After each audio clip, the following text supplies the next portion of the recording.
Welcome to the discussions on Women Matter. Actually, I'm very pleased because here we are in ADAPT, struggling to be a part of you all, struggling to be a part of mainstream society.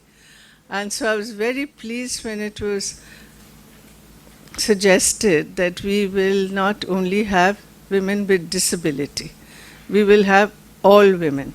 So it is actually a brainchild of Sonalini, who's sitting here in front, and it is Sonalini and Malini and Atu and Swenga.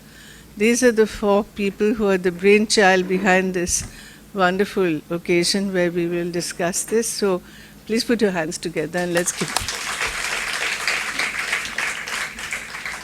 I've been asked to talk about my journey and to begin at the beginning, so I just wanted to say that many of you actually know about my story, but basically it's I didn't know much about disability until my daughter was born, and so it was in Calcutta in 1966, and it was quite interesting, but even the doctors did not know very much.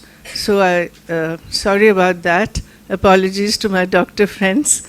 But basically, they said, oh, nothing can be done about it because it's brain damage and it's irreversible. But I guess Calcutta is a bit backward, so that's what happened, that's what we were told. And this was quite devastating for myself because I was only 23 and my husband was 25. So the good thing was we didn't accept the doctors and what they said. And so we ran away and we went to England.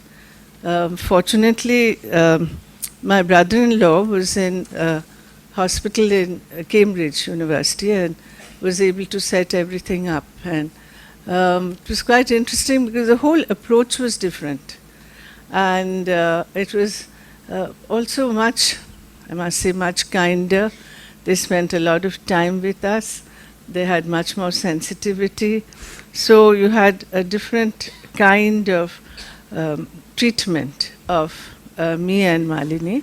And it was interesting to know that basically the mother is always the primary patient, and it is the mother that has to be rehabilitated first, or let's not use the word rehabilitated, but at least it's the mother who has to have the confidence and empowerment. So that stuck in my mind. And in London, of course, I had great joy because Malini was assessed as 130 IQ. Maybe it's gone down now, Malini, do you think? But however, that was quite amazing that at that time they were able to assess all that. And at the same time, I don't know where he was all this time, he was sitting and waiting to show his face, but I also had a wonderful son who was here. Nikhil Chip was supposed to be here and was here, but he's disappeared. Poor Natasha, my daughter-in-law, is here. But he, of course, as you know, is a very good restaurateur and very talented and certainly changed our lives as well. But all that was 50 years ago. So I just can't imagine that all that time has gone, and Malini herself has become very empowered, and she was able to do 2 masters. I can't believe this, Malini. And one of them was the empowerment of women. I always say she's a bit unempowered, but however, but that's my opinion. But it was gender studies, empowerment of women. And so she did that. Then she did information technology and had a string of jobs. But what she's really happy about now is that she's in Tata Sons and is in Bombay House and is doing extremely well there. So she says this is the happiest day of her life when she was given that job. So to go back, when we arrived here in 1971, it wasn't that this whole situation was much changed. It was still exactly the same, the medical model, and again doctors, not knowing really how to handle the baby. So very brusquely, handling the baby, not without the actual care. And you can have what I've introduced, professionalism and expertise and specialization with care, with compassion. You don't have to really have an aura of professionalism around you. I mean, that really may seem as if you're hopelessly insecure, so you have to have that aura. But that's exactly the opposite of what we've tried to do here. But things had not changed, and the Vice Chancellor, when Malini went to do her degree, said it's a useless exam. Why do you want to do that? Keep her at home. So all along we hear that keep them away, tucked away at home. Why? Because society and all of us, it's inconvenient to have people who are different here. So it's a huge, big gap that existed. But the other thing which will shock you is that cerebral palsy had no identity in this country. It was not one of the 11 classifications also in the government. So nobody knew cerebral palsy, multiple handicap, what does it mean?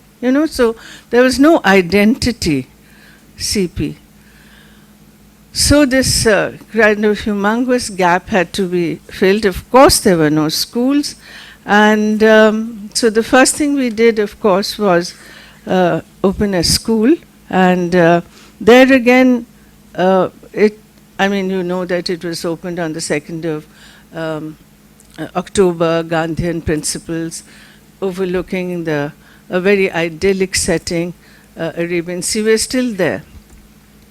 And one of the most important things for everyone to appreciate, I think, is that we are a community-based organization. And our principles are really sustainability, charity, and provision of a high-quality service. Any service that America, Europe, England, that they can offer, we can offer, but to the poorest. So that was the huge, big challenge, and has been the challenge of 50 years.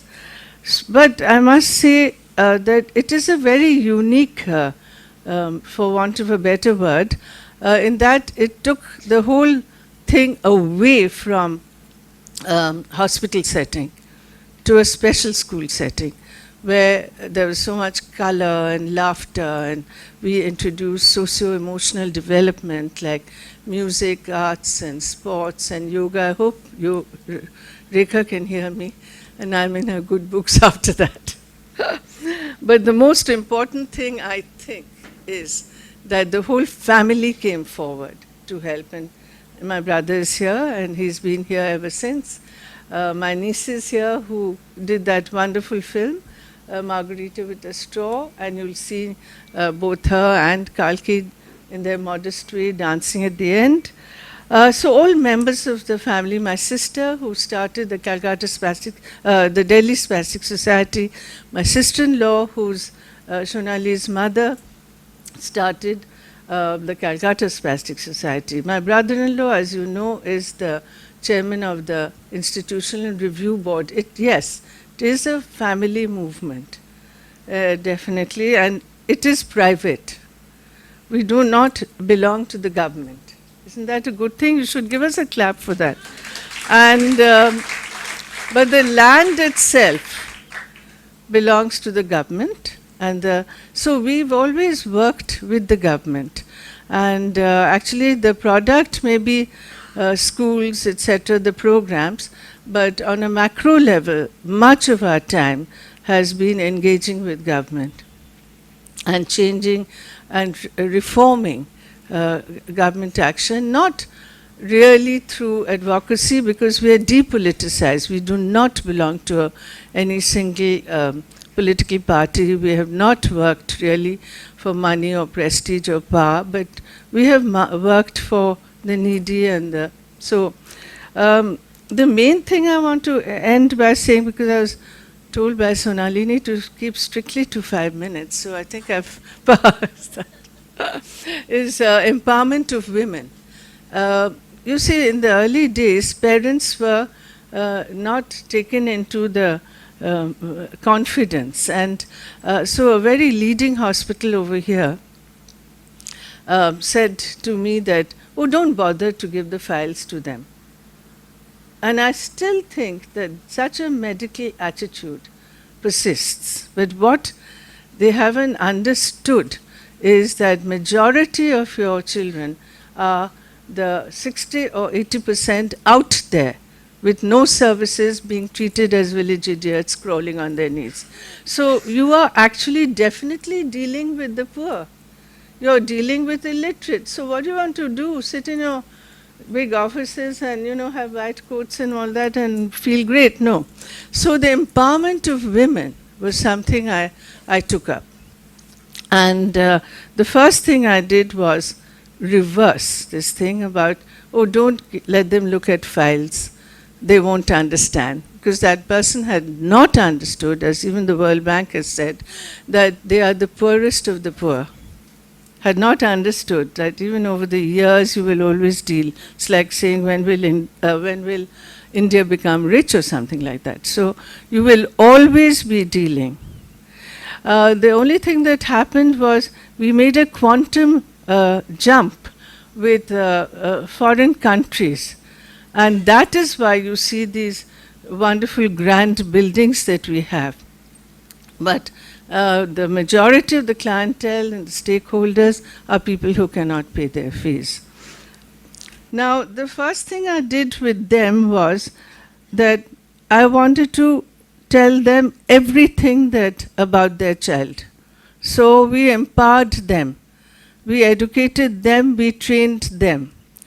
Then we encouraged them to take positions of power. We encouraged them to be principals and be in the governing body and be trustees, etc. So this was a great help, because this then, you won't believe it, created a critical mass of opinion, of knowledge. So it wasn't just activism, it was knowledge. We spread knowledge. And then when they got it, like say when Calcutta got it or Delhi, we left them. So a huge, of course, a huge dose of humanism was instilled into the work. But another approach was federalism, in a small way. And of course, all of them, many of them were better than us. They were more creative, so just after you gave them the technical knowledge, they ran away with it and did their own service. And you'll be happy to know that 29 of the 31 states have got Spastic Society, and the same model that was lit 1972. And it was done by parents. Initially, they were very bewildered. It was a quagmire of grief and sadness and all that. In fact, it was quite a tough time for me, because if they cried, I cried. You know, so it was very difficult to actually see fathers crying and all that. But when they stayed for a while and they saw that there were so many children and all the children were doing very well, they got confident and they became trained and empowered. And then they found that this was an organization that put them right in the forefront. And that, I think, was the main thing that happened. And I must say, having said all these nasty things about doctors, do forgive me, my two doctor friends, that it is the doctors who have really made us, because they have been with us in this journey.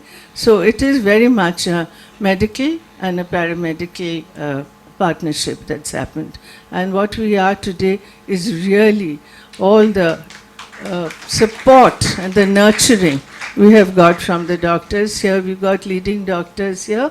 Dr. Fernandez, who unfortunately has lost her voice, not corona or whatever, but so I let her go this time. And Dr. Taral Nagda, who's very well known to us and who has a lot of free camps here. And they're with me and they've been with me right throughout.